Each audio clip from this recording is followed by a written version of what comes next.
Welcome to Literary Journeys with River. Today we dive into A Court of Mist and Fury, the second book in this breathtaking saga where love is tested, loyalties shift, and darkness reveals its power. Remember, this is just a summary, not the full book. If you enjoy powerful stories filled with emotion and magic, subscribe and turn on the bell icon so you never miss a new illustrated summary. Also, tell us where you're watching from. Your comments help YouTube recommend our channel. Let's begin. Chapter 1. Feyre vomits in the bathroom, tormented by nightmares that have haunted her since her time under the mountain. Although Tamlin sleeps beside her, he remains unaware of her nights of torment. 3 months have passed since Amarantha's fall, but Feyre is still trapped in memories of blood and pain. Her immortal body, a gift from the High Lords, is now a prison she barely understands. She has shattered dishes, doors, and valuable objects with her newfound strength. The dark tattoo on her left hand, a witness to the bargain she made with Rhysand, watches her silently. Rhys has not appeared since that night, but his presence lingers in her mind. Tamlin and Lucien avoid mentioning Rhysand, but Feyre cannot forget him. As she tries to live with Tamlin and adapt to her new immortal existence, Feyre feels that her human heart, filled with darkness, continues to taint her immortal soul. Chapter 2. Feyre insists on helping the nearby village, but Tamlin forbids it, claiming it is dangerous. Although the Spring Court is rebuilding, Tamlin remains obsessed with protecting her. Lucien, ever loyal, warns Feyre not to push Tamlin, but she grows frustrated with her confinement. Tamlin goes hunting, leaving Feyre trapped in the mansion, wrapped in luxurious dresses she despises. Ianthe, the High Priestess, becomes her only company and support. Ianthe, Tamlin's childhood friend, plans the wedding and treats Feyre as if she were a goddess blessed by the cauldron. However, Feyre feels that her freedom is fading behind layers of silk and expectations. Tamlin promises that everything will get better after the wedding, but Feyre begins to wonder if she can endure an eternity trapped in a role that does not reflect her true self. Chapter 3. Lucien takes Feyre to the village to show her that her presence unsettles the inhabitants, who see her as Feyre Cursebreaker. When she tries to help, everyone refuses her aid, reminding her that the debt has been paid. Feyre discovers that during Amarantha's reign, the people of the Spring Court were locked in underground camps, suffering horrors they now try to forget. Lucien explains that Tamlin keeps her confined out of fear of losing her, as any enemy could use her against him. Although Feyre understands his fear, she feels that she is losing her essence. Lucien asks her to be patient, but Feyre feels the weight of an infinite existence, trapped in a gilded cage where her immortal soul continues to wither. As Tamlin tries to maintain control, Feyre feels her spirit fading more each day. Chapter 4. The days leading up to the wedding are exhausting for Feyre, who endures endless dinners, parties, and encounters with the guests. Her smile is a mask as Ianthe takes care of all the ceremony details. Although Tamlin assures her that it will all be over soon, Feyre feels suffocated by the pressure and weight of expectation. Ianthe, with her serene presence, seems to be her only solace, but even the priestess has her own interests. During one of the evenings, Feyre relives her encounter with the WRM, feeling terror and anguish as if she were under the mountain again. The nightmares torment her, leaving her restless and fearful of the wedding. Despite everything, Feyre continues forward, hoping that her union with Tamlin will bring peace to her wounded heart. However, deep down, she senses that something is terribly wrong. Chapter 5. On her wedding day, Feyre walks toward Tamlin, feeling that she is about to make a terrible mistake. Every step toward the altar is a weight that drowns her. As the red petals, like drops of blood, surround her, Feyre silently pleads for help. When she is about to break her vow, Rhysand interrupts the ceremony, stopping everything. Amid Tamlin's fury and the confusion of the guests, Rhys demands to claim the bargain Feyre made with him under the mountain. Despite Feyre's pleas, Tamlin allows Rhys to take her, fearful of breaking the agreement. In the blink of an eye, Rhysand whisks her away to the Night Court, where Feyre is once again held captive, far from Tamlin. Now, As she gazes at the stars from Rhys's residence, Feyre realizes that her destiny has just changed forever. Chapter 6. Feyre fights against Rhysand, refusing to learn to read or protect her mind. Rhys insists, mocking and provoking her, claiming that she needs to control her abilities and her mind. Filled with rage, Feyre discovers that she possesses a strength she cannot control, easily bending a fork. Rhys reminds her that she was created with the power of 7 High Lords and suggests that she may have unknown abilities. During the tense meal, Morrigan, Rhys's cousin, appears, dazzling and warm, breaking the tension and embracing Feyre sincerely. Mor, strong and confident, makes it clear that she does not fear Rhys and offers her friendship to Feyre. Rhysand, amused but attentive, announces that the reading and shielding lessons will begin soon. Feyre, bewildered by Mor's arrival and Rhys's constant insistence, begins to question her own strength and hidden power. Chapter 7. Rhys forces Feyre to begin her reading lessons and build mental shields.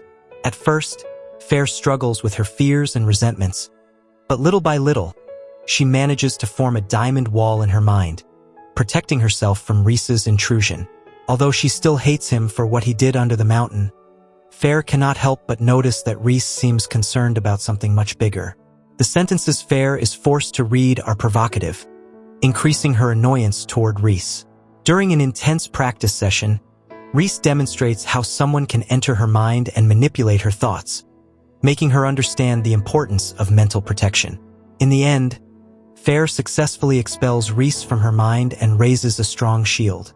Exhausted, she begins to realize that learning to control her abilities might be more important than she imagined. Chapter 8. Rhys takes Feyre to a tower where he shows her a map of Prythian and Hybern.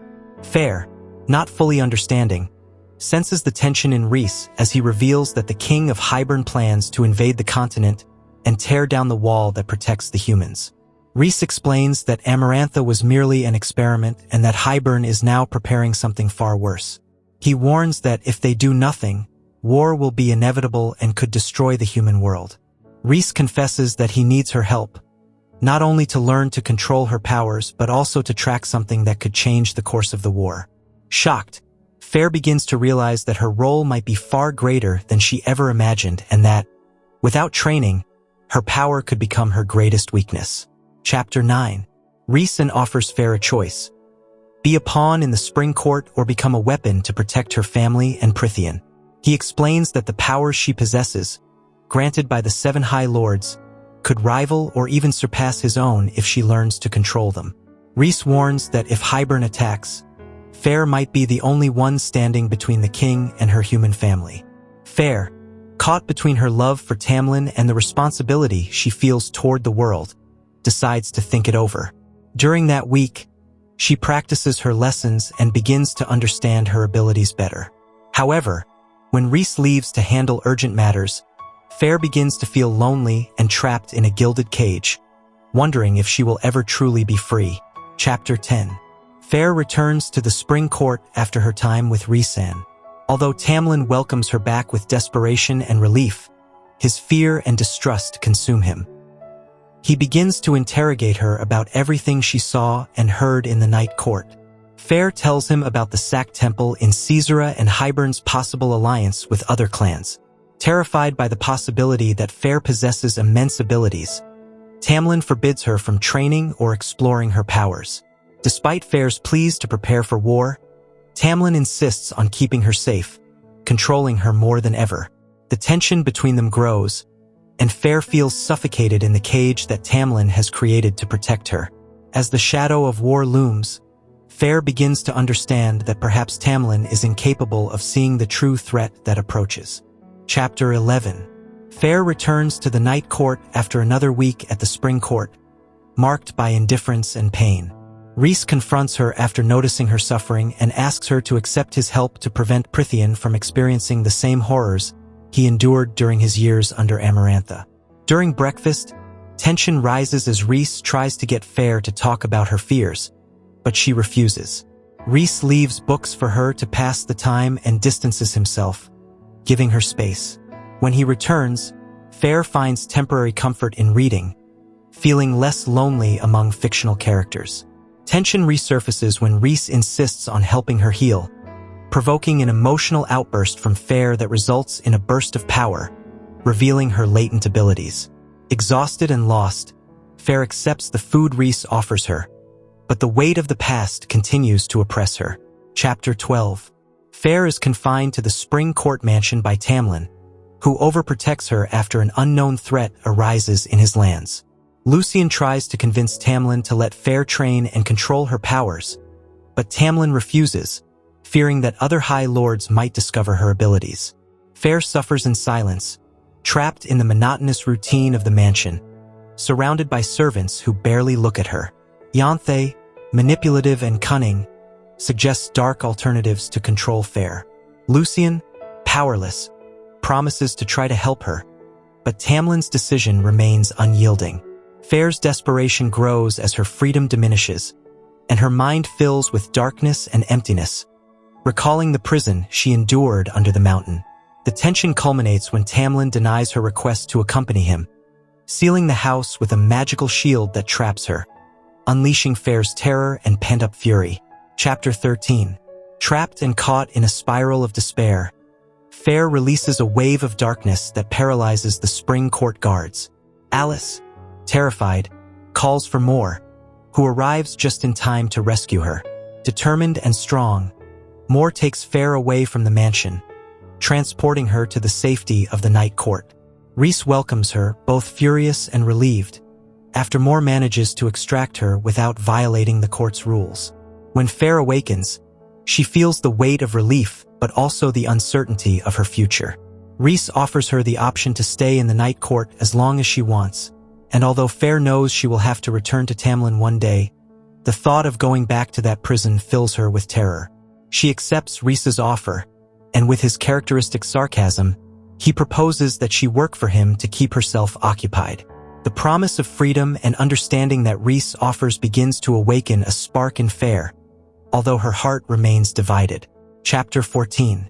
Feyre wakes up in the Night Court and discovers Velaris, a hidden and prosperous city that remained untouched by Amarantha. Rhys explains that Velaris is protected by powerful spells and that its existence is a secret to the rest of Prythian. The city is full of life, art, and freedom, a stark contrast to the darkness Feyre has endured. Although fascinated by Velaris's beauty, Feyre feels disconnected, unable to find solace in this safe place. Rhys shows her the rainbow, the artist's quarter, and describes the cultural richness of the city, but Feyre cannot feel the excitement that once would have thrilled her. The city, which should be a refuge, becomes a reminder of the pain that still consumes her. Rhys invites her to dinner at the House of Wind to meet his inner circle and decide if she wants to work with them. Chapter 15. Rhys takes Feyre to the House of Wind for a dinner with his inner circle. Although afraid of flying, Feyre agrees to accompany him, knowing that avoiding the meeting will not change anything. As they fly, Rhys shares memories of his childhood with his Illyrian mother, who accompanied him on his nighttime flights over Velaris. Rhys's nostalgia contrasts with Feyre's uncertainty about her place in this new world. Upon arriving at the top of the mountain, Rhys offers her the option to return if she feels uncomfortable, assuring her that she is in control of her destiny. Although filled with doubts, Feyre recognizes that she can no longer live trapped by fear and despair. As she steps into the House of Wind, Feyre prepares to meet Rhys's allies and take the next step toward an uncertain future. Chapter 16. Feyre meets Rhysand's closest allies at the House of Wind. Cashin, commander of Rhys's armies, greets her with bold jokes, while Azriel, the mysterious spymaster, offers a cold and distant acknowledgement. Mor, the charming and powerful third-in-command, immediately welcomes her. But it is Amren, the creature of unknown origin and Rhys's second-in-command, who sends chills down Feyre's spine by recognizing her as someone similar, an immortal made from something mortal. During dinner, Feyre observes the group's dynamics and realizes they are a chosen family, bound by scars, secrets, and loyalty. Rhys finally offers Feyre a place in his fight against Hybern, where she can earn her position. Feyre accepts, knowing that this strange and powerful group may be the key to facing the dangers that lie ahead. Chapter 17. After dinner, Rhys takes Feyre back to Velaris and confesses the true cost of protecting the city from Amarantha for 50 years. He manipulated the minds of everyone to hide Velaris, sacrificing his power and submitting to Amarantha to keep his people safe. Feyre realizes the immense burden Rhys has borne, hiding his pain and sacrifice so that no one else would suffer. That night, trapped in nightmares from under the mountain, Feyre awakens surrounded by flames, the result of a latent power inherited from the Autumn Court. Rhys calms her and shares his own nightmare, being forced to watch his friends tortured. This moment of vulnerability draws them closer, revealing that both carry deep scars and secrets that bind them more than they ever imagined. Chapter 18. Feyre and Rhys visit the prison, a mountain guarded by ancient magic, to interrogate the bone carver. Amren gives Feyre an amulet that allows her to enter and leave safely. Inside, Feyre faces her fears as the bone carver takes the form of a child with blue eyes and dark hair for her, and of Jurian for Rhys. Feyre answers unsettling questions about her death and resurrection, while the bone carver reveals that the cauldron, a source of ancient power, could be used to resurrect Jurian and destroy the wall that protects the humans. Only by retrieving both halves of the Book of Breathings, hidden in the Summer Court and in the hands of the mortal queens, can they neutralize its power. Feyre, faced with the magnitude of the danger, leaves the prison carrying the weight of this new truth. Chapter 19. Feyre returns from the prison with Rhys and, cold and exhausted, Cashin, Mor, and Azriel anxiously await to hear what happened with the bone carver. Rhys reveals that they need to find the cauldron before Hybern unleashes its power, and to do so, they must obtain both halves of the Book of Breathings. Feyre may be key to tracking the book, using the fragments of power granted to her by the High Lords. Rhys proposes testing her abilities by sending her to the Weaver's Cottage, a dangerous creature who guards a valuable object Rhys lost years ago. Although the plan is risky, Feyre accepts the challenge. Rhys also suggests that Feyre act as an emissary between Prythian and the human realm to gain the trust of the mortal queens. Feyre feels the responsibility to protect her sisters and accepts the mission, preparing for what lies ahead. Chapter 20. Rhysand and Feyre arrive at an ancient and sinister forest, home of the Weaver. Rhys explains that the creature weaves objects and bodies with threads not of this world. Feyre must infiltrate without being detected to find the lost object. Rhys warns that the Weaver must not discover her, as she is a cruel hunter. Feyre senses the magic in the cottage and enters, observing the vast collection of treasures accumulated by the Weaver. The creature, beautiful on the outside but rotten within, sings while weaving fibers of unknown origin. Feyre feels drawn to a sapphire ring and takes it, but the Weaver detects her. The furious creature lunges after her. Feyre realizes that she is no longer a defenseless prey. She is a wolf, and she is ready to fight to survive. Chapter 21. Feyre tries to escape the cottage, but the Weaver seals the door and windows. Trapped, Feyre climbs up the chimney but gets stuck, feeling panic overwhelm her. She remembers her abilities and the strength she now possesses as an immortal. She strikes the bricks with her power, creating an opening, but the Weaver follows her, climbing after her. Feyre throws a brick at the creature's face, delaying her long enough to escape through the roof made of human hair. She runs through the trees until she finds Rhysand, who transports her back to Velaris. Feyre, covered in grease and filth, vomits as she recalls what she faced. Though she passed the test, she feels the weight of the horror she endured. Cashin and Amren are impressed, but Feyre decides that she no longer wants to be prey. She asks Cashin to train her so she can learn to defend herself. Chapter 22. Rhys keeps his promise to take Feyre to the human realm to see her sisters. Mor decides not to accompany them, as the way humans treat women brings back painful memories for her. During the journey, Azriel carries Feyre through the rift in the wall, an invisible space connecting both worlds. As they cross the wall, Feyre feels her ancient power resisting its presence. Upon arriving at the coast of the human realm, nostalgia and uncertainty flood Feyre. Her family's house remains intact, but she feels that she has become something too vast and wild for that place. Rhys, Cashin, and Azriel remain hidden, while Feyre prepares to confront her past and reunite with her sisters. Chapter 23. Feyre is greeted by Lady Loran, who hesitates to let her in. However, when Ellen sees her, tears fall down her face. Nesta, more reserved, watches from the stairs. Feyre reveals her transformation into a Fae and tells them about Hybern's threat. Ellen, concerned for her family's safety, supports Feyre's plan to use the house to meet with the mortal queens.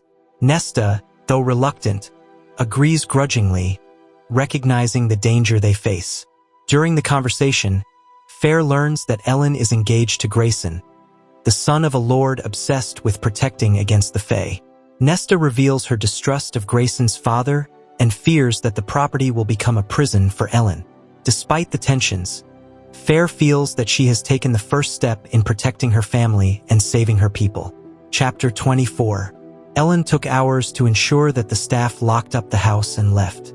When they finally departed, Feyre opened the door to find Rhys, Cashin, and Azriel waiting.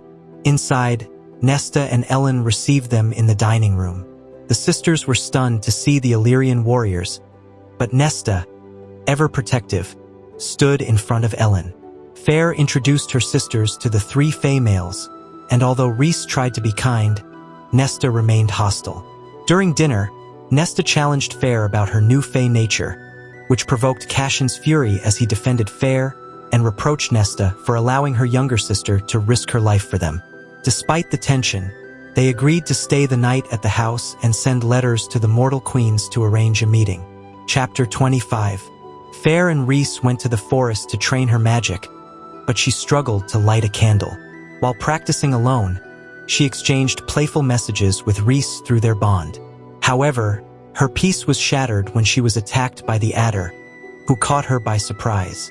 Just when all seemed lost, Rhys appeared, freeing her and trapping the Adder with shadows and blades of night. The Adder confessed that the King of Hybern was searching for Feyre, though he did not know why. Azriel arrived to take the Adder for interrogation. Furious, Feyre confronted Rhys for using her as bait, but he reminded her that she had forgotten her strength and abilities. Though angry, Feyre acknowledged that she needed to remember how to fight to protect herself. Chapter 26. Azriel took the Adder to the Court of Nightmares to interrogate him. Rhys and Feyre watched from a distance as Azriel used terrifying methods to extract information. The Adder confessed that the King of Hybern had an army ready to attack and that he knew where Feyre was. He also hinted that Tamlin might collaborate to protect her. Azriel broke the Adder's wings before sending him back to Hybern as a warning. Rhys showed Feyre the vision of what had occurred through their mental connection, making it clear that the threat was imminent. Feyre, more determined than ever, understood that she had to prepare for what was coming and protect her new family. Chapter 27. After the Adder's attack, Feyre trained again with Rhys, who challenged her to use her abilities.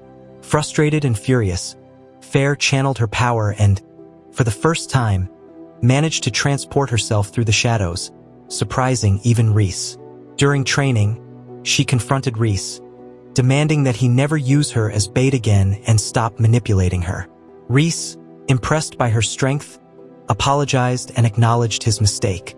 Although Feyre still felt anger and confusion, she accepted that she needed to continue training to master her abilities if she wanted to protect those she loved and stay safe. Chapter 28. Feyre and Rhys had breakfast with Nesta and Ellen before sending the letters to the mortal queens. Upon returning to Velaris, Feyre reflected on her situation and decided to write to Tamlin, telling him not to look for her and that she would stay where she was. Rhys, returning from the Court of Nightmares, showed Feyre the horrors Azriel inflicted on the Adder to obtain information. Feyre, determined to take control of her destiny, declared that she was no one's pet and was ready to fight. Rhys promised to take her to the Summer Court to search for the other half of the Book of Breathings. For the first time, Feyre felt that she was beginning to find her place and purpose. Chapter 29. Feyre walks through Velaris with Rhys and more, Cashin, Azriel, and Amren, marveling at the tranquility of the city and its vibrant life. They have dinner at a restaurant by the river, where the food makes Feyre feel alive again. The restaurant owner, grateful to Rhys, serves them a special dessert, while Amren receives a glass of fresh blood. At the end, Mor insists on going dancing, but Feyre and Rhys prefer to walk through the city. Upon reaching the Rainbow of Valaris, Rhys shares that the place was also his sister's favorite. Feyre discovers the truth about Valaris. An ancient High Lord sealed the city to protect it, and Rhys perpetuated the secret to keep his people safe. When Feyre mentions the music she heard under the mountain, Rhys admits that he sent it to save her from the abyss. They walk together, and Feyre feels that she might learn to love not only flying but also Rhys. Chapter 30. Feyre trains hard with Cashin, who corrects her and teaches her to control her strikes. Despite her efforts, she still feels vulnerable, especially with her left side. As she watches Rhys and Azriel train, she notices the strength and lethal beauty of both. Cashin mentions the letter Feyre sent to Tamlin, which triggers an emotional storm in her. The memories of everything she sacrificed for Tamlin consume her, and with each strike, she releases her rage and pain. Finally, her emotions explode, and her power burns the bandages on her hands. Rhys consoles her and shares his pain over losing his family, encouraging her to learn to live with the weight of her actions. Feyre realizes that the love she felt for Tamlin had become a prison, and that she had fought much harder for him than he ever did for her. Chapter 31. Feyre continues training with Cashin while Amren and Mor observe. Cashin corrects her repeatedly, insisting that she plant her feet properly when attacking.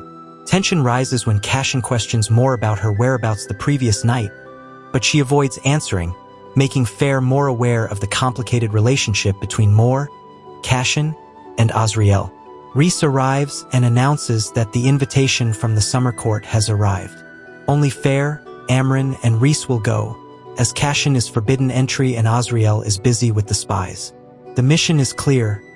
Feyre must find and steal the half of the Book of Breathings without being discovered. Rhys warns her of the risks and the importance of not being caught. Despite Cashin's warnings, Rhys insists that Amren will be key if things get complicated. Feyre feels the weight of her task, aware that she must balance duty and betrayal. Chapter 32. Feyre, Rhys, and Amren arrive at Adriata, the capital of the Summer Court, where they are welcomed by Tarquin, the young High Lord with bronzed skin and turquoise eyes. Feyre feels a strange connection, as if something inside her remembers this place. Tarquin, along with his cousin Cressida and his brother Varian, greets them. Amren provokes Tarquin with her sharp comments while Rhys maintains a calculated posture. During the formal introduction, Tarquin shows interest in Feyre, noticing the part of his power that now resides within her. Rhys introduces her as his emissary to the mortal lands, increasing the tension in the room. Cressida distrusts Feyre and suggests that if Tamlin were to claim her, they would have to return her. Tarquin, aware of the debt he owes Rhys for saving his court, invites Feyre and her companions to a party that night in honor of their visit. Chapter 33. Feyre, Rhys, and Amren settle into their rooms within the palace of Adriata. Rhys reminds Feyre that her mission is to obtain the book without being discovered. Tension between them rises when Feyre mentions that she would do whatever it takes to complete the mission, even seduce Tarquin. Rhys, hurt, tells her that she is free to do as she pleases. During the dinner on the pleasure barge, Tarquin offers to show Feyre the treasures of the court, suspecting her true intentions. Rhys, in turn, openly flirts with Cressida, which stirs jealousy and unhappiness in Feyre. Feeling empty, she withdraws in search of solitude, realizing that although she had loved before, she now felt alone and confused. The night ends with Rhys and Cressida disappearing, while Feyre struggles with the emotions Rhys's presence awakens in her. Chapter 34. Feyre wakes from a nightmare feeling lost and remembering that she is a weapon meant to stop the war and protect Valaris. She misses the warmth of the city and the sense of belonging she had found there. Feeling broken, she reflects on her relationship with Rhys, wondering if he was only protecting her to keep her strong. She decides that although he can be her friend, there is no need to define what she feels. During the day, she avoids Rhys and immerses herself in a bath, practicing with Tarquin's power to mold water, creating butterflies and shapes. Nuala dresses her in a sea-green outfit for her meeting with Tarquin, reflecting respect for the summer court.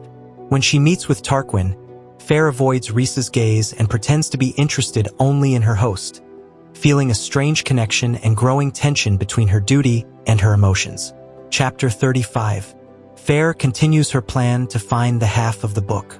During dinner, she casually mentions a temple she saw when the tide receded, noticing Tarquin's nervous reaction. Seizing the moment, Feyre uses her Damati ability to infiltrate Tarquin's mind, pretending to be his essence and planting thoughts of trust toward her. By convincing Tarquin to take her to the temple, she feels a mixture of triumph and guilt for violating his mind. Although Rhys and Amren praise her for her skill, Feyre feels dirty for what she has done.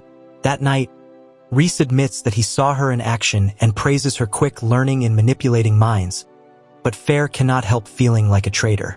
Amren and Rhys decide that the best option is to enter the submerged temple at night, trusting that the tide will give them enough time to retrieve the book. Chapter 36. Night falls and Rhys takes Feyre and Amren to the submerged temple. The low tide grants them access to the hidden entrance, and both descend into the interior filled with mud and algae. Feyre feels the presence of the book calling her, an ancient and powerful voice. Digging through the muck, they find a lead door sealed with ancient spells. Feyre, using Tarquin's essence, manages to open it, and they descend further, where a secret chamber guards the object. The iron box containing the book emanates a dark power that whispers to Feyre, unsettling her. They hurry to take it before the tide returns, but as they try to leave, a trap is triggered, and the chamber begins to fill with water. Despite their efforts to escape, they become trapped. The force of the water drags them until the water wraiths, repaying the debt Feyre granted them, come to their rescue. Chapter 37. Feyre and Amren emerge from the water thanks to the help of the water wraiths and reach the shore, where Rhys picks them up. Back in Valaris, Feyre recovers from exhaustion and hands the lead box containing the book to Rhys. The box emits a dark whisper that recognizes Feyre as the one who broke the curse. Upon opening it, they discover that the book consists of metal plates inscribed in an ancient language, Lesan Hakodesh, known only to Amren. Rhys reveals that he suspected Amren might be able to read it, and that perhaps within the book lies a spell to free her and return her to her home. Amren is shocked by the possibility of returning to her world. While Mor tries to ease the tension, Azriel points out that they still need to worry about Jurian and his connection to the King of Hybern, adding a new threat to their mission. Chapter 38. Feyre wakes up exhausted after the mission in the summer court and finds Rhys thoughtful on the terrace, watching over Valaris. Beside him is a box with blood rubies sent by Tarquin, a symbol of mortal enmity toward Rhys, Feyre, and Amren for stealing the book. Rhys, hurt, laments having betrayed Tarquin's trust and admits that he might have tried to negotiate before resorting to theft. Feyre tries to console him and suggests that after neutralizing the cauldron, they could return the book as a gesture of peace. Rhys, frustrated, is willing to pay the price of enmity to protect Valaris. Tension between them grows as they joke to dispel the sadness, but Feyre senses the deep pain Rhys carries. When Azriel arrives with important news, Feyre leaves Rhys alone to speak with him, feeling the weight of the growing closeness between them. Chapter 39. Feyre visits Amren at her apartment to bring her fresh blood and finds the immortal exhausted from working tirelessly to decipher the book. Amren explains that she needs time to remember the lost language before she can use her power.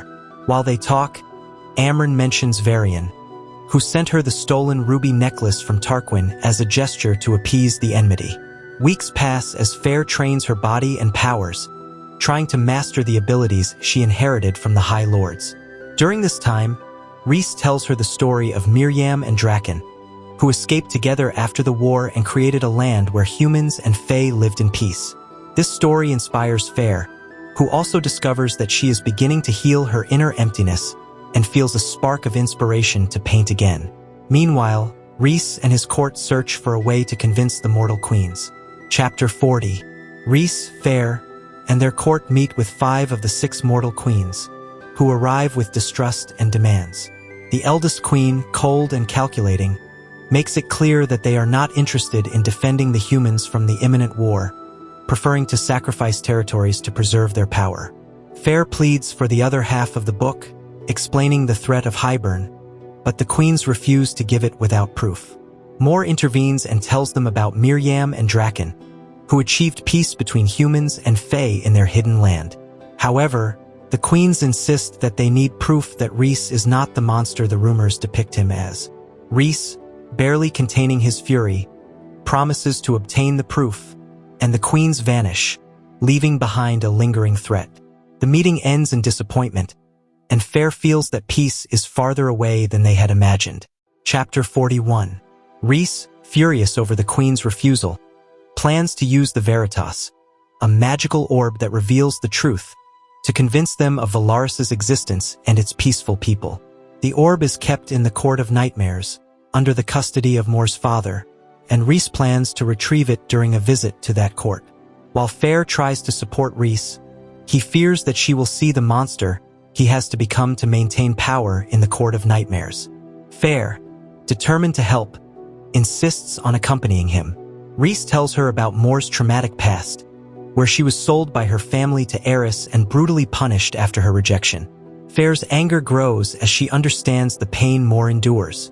In the end, Rhys accepts Feyre's help, and together they prepare to face the danger awaiting them in the Court of Nightmares. Chapter 42. Feyre and Rhys fly to the Court of Nightmares, accompanied by Cashin and Azriel. As they soar over the snowy mountains, Feyre jokes with Rhys about the Illyrian wings, easing his tension before facing the court. Upon arrival, Feyre senses the darkness and danger of the place, recalling her terrors under the mountain. Moore and Feyre enter first, crossing the hewn city, filled with macabre art and figures reflecting pleasures and horrors. Feyre wears a provocative outfit similar to what she wore under the mountain and adopts the role of Rhys's lover to maintain the facade. Rhys arrives radiating power, with Cashin and Azriel as lethal forces by his side. Feyre sits on his lap, playing the role of a distraction so that Azriel can steal the Veritas. The sensual display they put on keeps everyone distracted while Azriel completes the mission. Chapter 43. After the performance in the Court of Nightmares, Rhys and Feyre transport to a mountain lake to calm down. Rhys, tormented by fury after Kyr's threats toward Feyre, apologizes for exposing her to that environment. Feyre, affected by the intensity of the night and her closeness to Rhys, insists that she made the decision to participate and does not need excessive protection. Rhys, consumed by his own fears, admits his internal struggle to protect her and compares himself to Tamlin, fearing he might become someone who traps her. Feyre, filled with conflicting emotions, confronts him and points out that she is also unsure of what she wants. The discussion reveals deep wounds and shared fears. Rhys pulls away, and Feyre, devastated by her own words, waits in the garden through the night, but he does not appear, leaving her with feelings of guilt and confusion. Chapter 44. Feyre spends days without news from Rhys, feeling the distance and emptiness growing between them. During the falling of the stars, a unique celebration in the night court, Feyre wears a gem-studded dress that makes her look like a fallen star. Cashin accompanies her to the House of Wind, where everyone gathers to celebrate. Rhys finally appears, and although his mood is distant, he shares with Feyre the meaning of the night. Thousands of spirits migrate across the sky once a year. They both watch the stars fall, wrapped in silent calm. Rhys reveals that Amarantha forced him to serve her during that celebration, deepening the weight of his memories. Feyre, moved, comforts him, and they share a moment of peace. Their connection strengthens as Feyre, seeing the light of a star on her skin, finally smiles at Rhys, making him smile with genuine happiness. Chapter 45. Feyre and Rhys travel to the Illyrian camp to train and avoid being tracked. The place is cold and hostile, full of harsh and sexist warriors. Rhys confronts the leader, Devlon, demanding that the girls be trained before performing tasks and claiming his mother's house for their stay. Cashin is put in charge of supervising the training. Rhys takes Feyre to a clearing to train away from the camp. During the journey, he reveals details about the brutal blood rite that he, Cashin, and Azriel endured to earn respect. While training, Feyre asks about Rhys's relationship with Tamlin, and he confesses the truth about the massacre of his mother and sister at the hands of Tamlin's family. The confession unleashes a devastating power in Feyre that fuses her abilities, giving her complete control over her magic. Rhys is astonished as he witnesses her strength. Chapter 46. Feyre feels the cold of the Illyrian camp even near the fire. During dinner, Cashin reports that the women are still not receiving training, which enrages more. 3 girls show potential, but their families hold them back. Feyre and Rhys go up to their rooms, and the tension between them is palpable. Rhys points to the door where Feyre will share a room with Mor, but she feels the desire to take the 3 steps that separate her from him. Her body longs to touch him, but guilt consumes her, calling herself a traitor. The next day, they train in the forest under icy rain. Feyre, distracted by thoughts of Rhys, tries to control Baron's fire, but Rhys's burning presence unsettles her. While she struggles to concentrate, 4 sentinels from the spring court appear, surrounding her. Among them, Lucien stands at the front, with a devastated expression after months of searching. Chapter 47.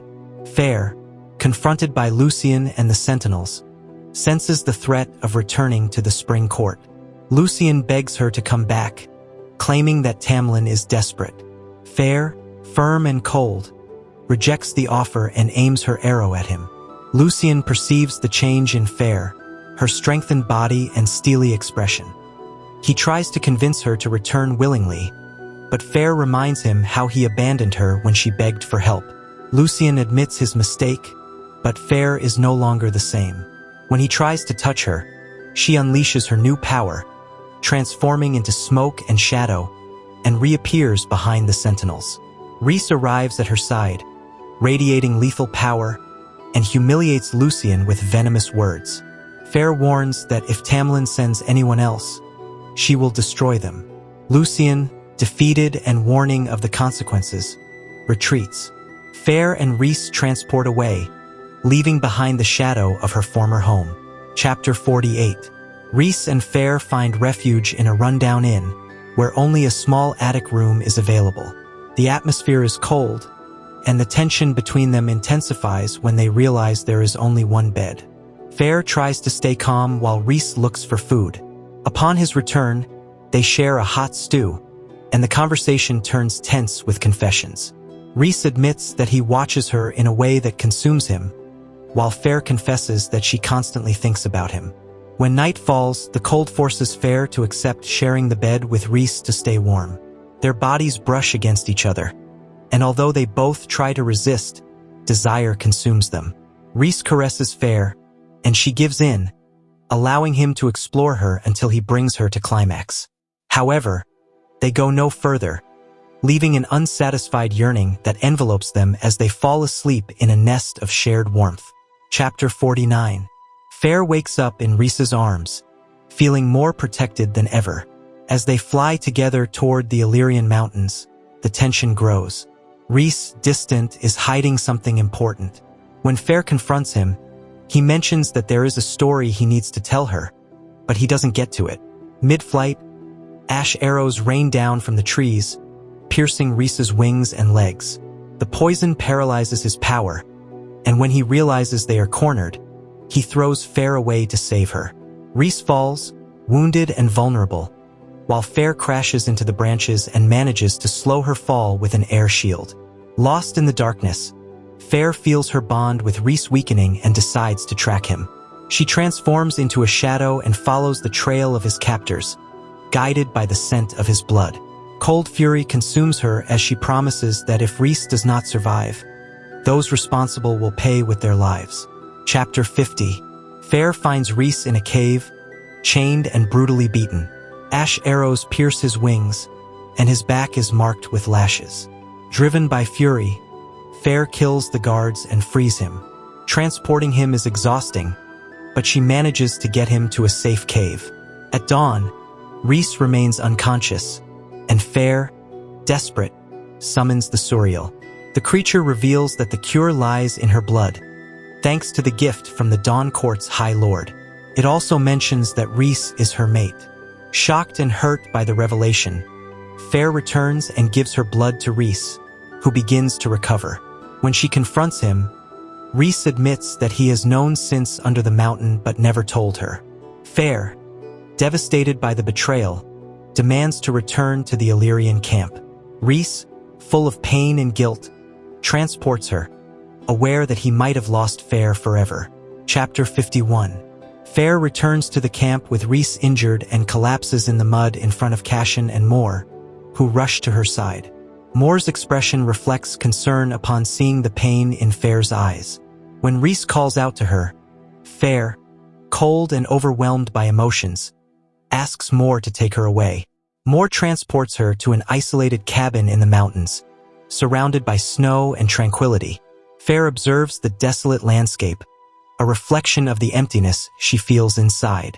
The cabin, protected by spells, offers refuge and solitude.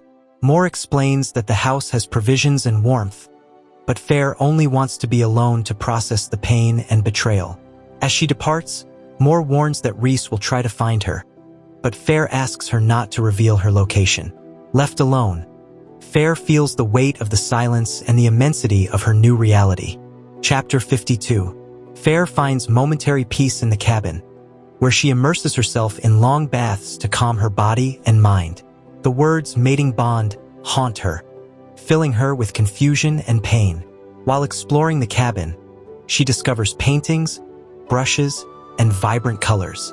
The magic preserves the materials, allowing her to immerse herself in art to escape her thoughts. Feyre paints ceaselessly, covering the walls with images of her friends: Cashen, Azriel, Mor, Amren, and Rhys. The act of painting brings her comfort but also forces her to confront her feelings for Rhys. Memories of her sacrifice under the mountain and the truth about their bond invade her. Remembering how she protected Rhys from death, Feyre begins to accept that her heart belongs to him, even though fear and guilt consume her. Solitude allows her to reflect on her future and her place in that world. Chapter 53. Mor returns to the cabin after 3 days and finds Feyre surrounded by paintings that capture the essence of her found family. Mor notices the images of watchful eyes in the hallway and jokes about how Amren and she will keep an eye on Cashen and Azriel. During her visit, Mor shares memories of the cabin, a place of refuge for her, Rhys, and the others. Feyre feels the warmth of these stories and begins to understand that the cabin is a symbol of home, something she never truly had. Mor talks about Rhys's sacrifice and advises Feyre to listen to his version of events. Although Feyre feels betrayed, her feelings for Rhys are undeniable. Before leaving, Mor makes it clear that Rhys is suffering as much as Feyre and that only the truth can heal their wounds. Mor's words plant seeds of doubt in Feyre and ignite the need to confront Rhys. Chapter 54. Rhys arrives at the cabin, frozen and exhausted but determined to speak with Feyre. She lets him in, and surrounded by the paintings that narrate her story, Rhys confesses everything. He speaks of the first time he felt her presence in his dreams and how he knew she was his mate when he saw her on Calanmai. He explains his sacrifice during the years under the mountain, enduring Amarantha to protect Valaris and his people. Rhys reveals that he knew about the bond before Feyre became Fae, but feared losing her if she rejected him. He confesses his unconditional love and his fear of forcing her to accept the bond. Feyre, shocked, listens to every word, feeling the weight of the truth. The magnitude of Rhys's sacrifice overwhelms her, and although her heart is broken, she begins to understand that she was always destined for him, even as they both tried to deny it. Chapter 55. Feyre, with her heart open and doubts dispelled, accepts Rhys as her mate. In a moment of deep intimacy, she confesses her love and promises never to leave him again. Rhys, with tears of relief, envelopes her in his arms, sealing their bond with kisses and caresses. Feyre offers him food, officially sealing the mating bond. Passion consumes them as they surrender to each other with devotion. Their bodies and souls merge, leaving behind pain and uncertainty. The light that emanates from Feyre shines in Rhys's darkness, symbolizing hope and the promise of a future together. After a night of surrender, Feyre feels that she has finally found her home. The magic of the bond irrevocably unites them, giving them the strength to face the war ahead and protect what they now share. An Eternal Love. Chapter 56. Feyre and Rhys return to the Illyrian camp, where Cashin greets them with a teasing smile. Cashin jokes about the mating bond, igniting Rhys's fury, who attacks him without holding back. Both roll through the mud, exchanging brutal blows while the Illyrian warriors watch from a distance. Cashin knows he needs to calm Rhys's tension and, through the fight, gives him an outlet for his rage. When they finish, Rhys and Feyre retreat to the cabin, where the passion between them erupts, dissipating the accumulated tension. Afterward, they return to Velaris, where they are received with honor and respect. Upon arriving at the House of Wind, Feyre is greeted by Mor, Azriel, Cashin, and Amren, who bow and pledge loyalty to her, but Feyre prefers that they remain her friends rather than her protectors. Finally, Rhys and Feyre dine with their family, feeling at home once again. Chapter 57. Rhys and Feyre return to the human world to meet once again with the mortal queens, but only two attend, the Elder and the golden-haired one. The queens remain skeptical and distrust the Fae's intentions. Feyre, determined to earn their trust, mentions her love for Rhys and the presence of her sisters as proof of her sincerity. However, the queens insist on seeing concrete evidence. Rhys, with Mor's help, uses the Veritas to show them Velaris, the hidden city he has protected for centuries. The images of Velaris's beauty, peace, and harmony impress the queens. But even so, they do not hand over the book. As the queens leave, the golden-haired one discreetly leaves behind a box containing the second half of the book, along with a note warning them not to trust her companions. Now, with both parts of the book, the fight against Hybern is closer. Chapter 58. Velaris is unexpectedly attacked by Hybern's forces, led by the adder and winged creatures with stone gauntlets that neutralize magic. Cashin and Azriel fight fiercely, while Feyre runs to the Rainbow of Velaris, where horror unfolds. Soldiers massacre the innocent, and the Golden Queen is brutally killed, impaled on a pole. Overcome by fury, Feyre uses her power to summon wolves and water hawks from the Sidra, who tear the invaders apart. Feyre's magic, fueled by the ice of the Winter Court and the fire of the Day Court, becomes her deadly weapon. Her wolves hunt and destroy the soldiers while Feyre freezes and shatters her enemies. Although the battle is devastating, Feyre manages to protect the rainbow and save her people, but the pain of the destruction and losses cuts deeply into her heart. Chapter 59. Feyre pursues the adder, who tries to flee after the chaos in Velaris. With poisoned ash arrows, she transports herself to him and ambushes him in the air. Using her fire power and mental shield, she binds him and plunges the arrows into his wings, making him fall. During the fall, Feyre drives a dagger into his body, dedicating each blow to Rhys, Claire, and herself, seeking vengeance for the suffering caused. Before hitting the ground, Feyre transports herself away, leaving the adder to die shattered. Rhys arrives just in time to catch her and kiss her, thanking her for protecting his home.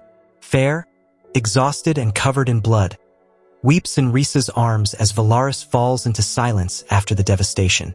Despite the pain, Feyre knows she did what was necessary to protect her home and her people, but the battle against Hybern is far from over. Chapter 60.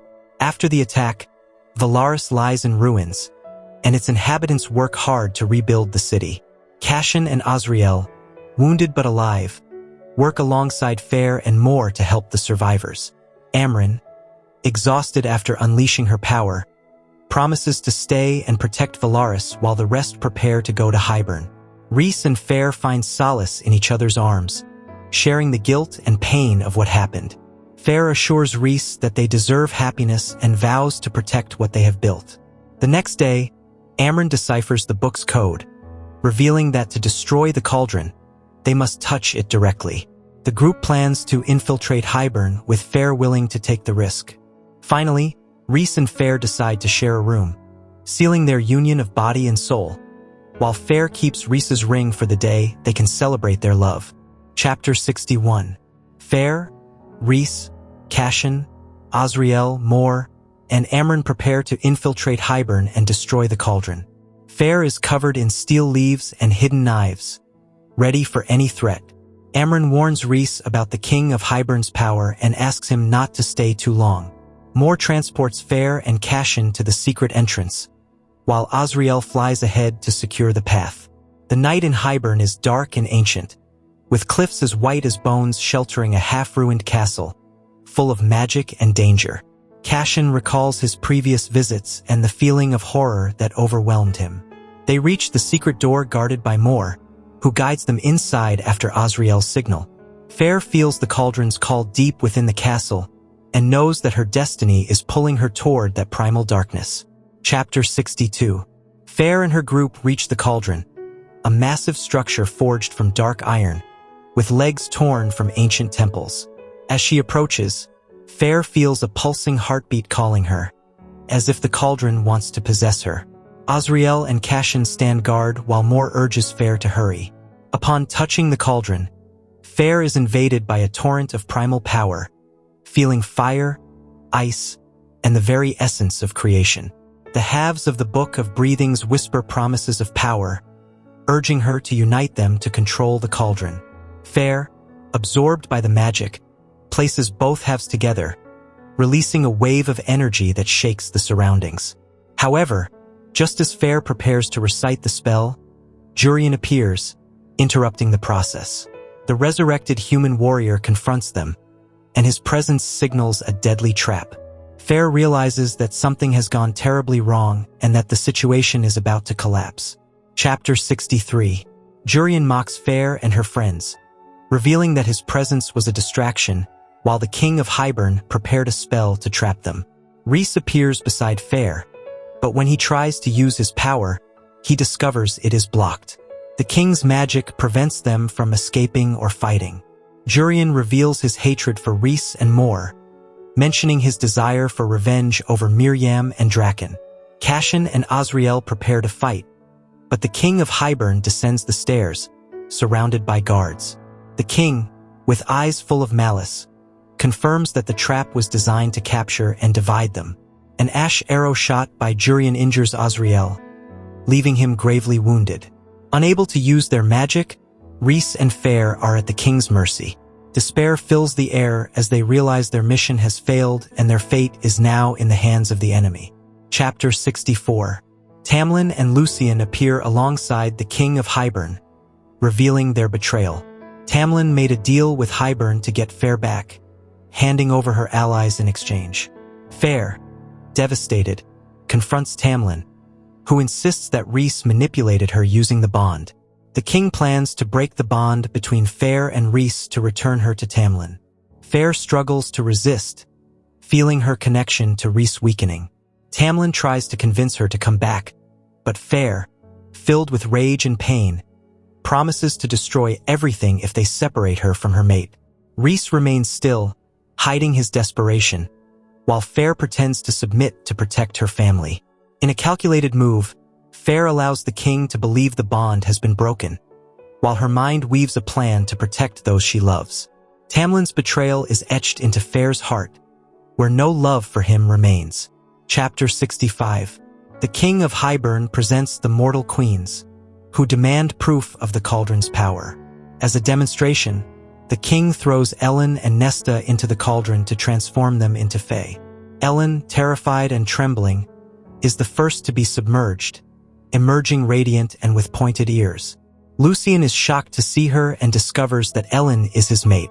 Nesta, furious and resisting with all her might, is dragged to the cauldron, pointing at the king with a promise of vengeance before sinking. The cauldron responds to her defiance, giving her more power than the king intended.